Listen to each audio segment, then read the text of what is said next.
আসসালামু আলাইকুম। আর S cooking ব্লগে আপনাদেরকে স্বাগতম। আমি আজকে দেখাবো শসা আর আলু দিয়ে রুই মাছের ঝোল। প্রথমে মাছগুলো ধুয়ে হলুদ লবণ মিশিয়ে মাছগুলো ভেজে নিব। আমি সুন্দর করে মাছগুলো ভেজে নিচ্ছি। এরপর আমি শসা আর আলু কেটে ধুয়ে রেখেছি।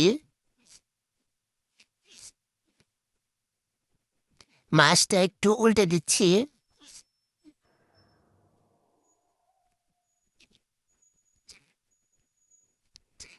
এবার আমি ফ্রাই প্যানে তেল দিয়ে দিচ্ছি পরিমাণ মতো। 1 চা চামচ রসুন কুচি দিয়ে দিচ্ছি। 1 চা চামচ পেঁয়াজ বাটা। 1 চা চামচ লবণ। 1 চা চামচ মরিচের গুঁড়া। 1/2 চা চামচ হলুদের গুঁড়া। 1 চা চামচ ধনিয়ার গুঁড়া। 1/2 চা চামচ গোটা সজের গুঁড়া। এবার আমি এগুলো একটু নেড়ে চেড়ে নিচ্ছি, তেলের সাথে একটু ভেজে নিচ্ছি। এই রান্নায় আমি তেলটা খুব কম দিব। এরপর আমি দিয়ে দিচ্ছি একটু পানি মশলাটা কষানোর জন্য। মশলায় যখন তেল উঠে আসবে তখন বুঝবেন আপনার মশলা কষানো হয়ে গেছে। এবার আগে থেকে ধুয়ে রাখা সরষে আর আলুগুলো দিয়ে দিচ্ছি।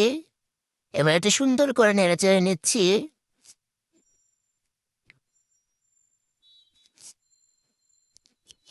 সরষে আলু দিয়ে এইভাবে রুই মাছ রান্না করে খেলে দারুণ স্বাদের হয় রুই মাছের ঝোলটা, এবং দেখতে অনেক লোভনীয় লাগে।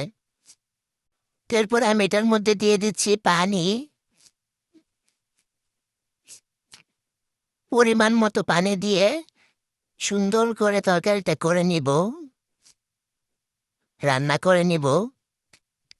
এ তো ঢেকে দিয়েছিলাম, এবার ঢাকনাটা উঠিয়ে নিলাম, বরং চলে আসছে।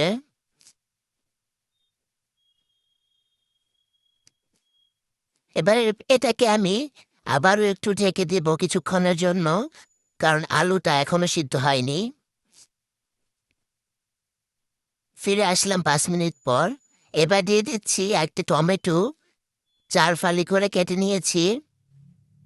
টমেটোটা দিলে তরকারিটা দেখতে সুন্দর লাগে।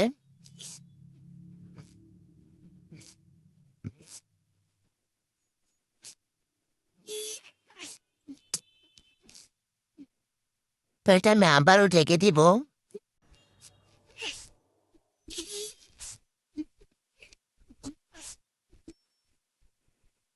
এতে টমেটোটা সিদ্ধ হয়ে গেছে, আলুটাও সিদ্ধ হয়ে গেছে।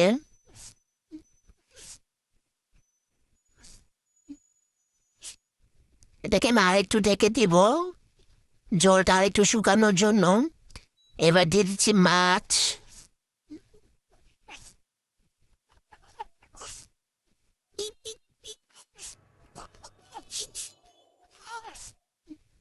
এটা আর একটুক্ষণ রেখে দিব।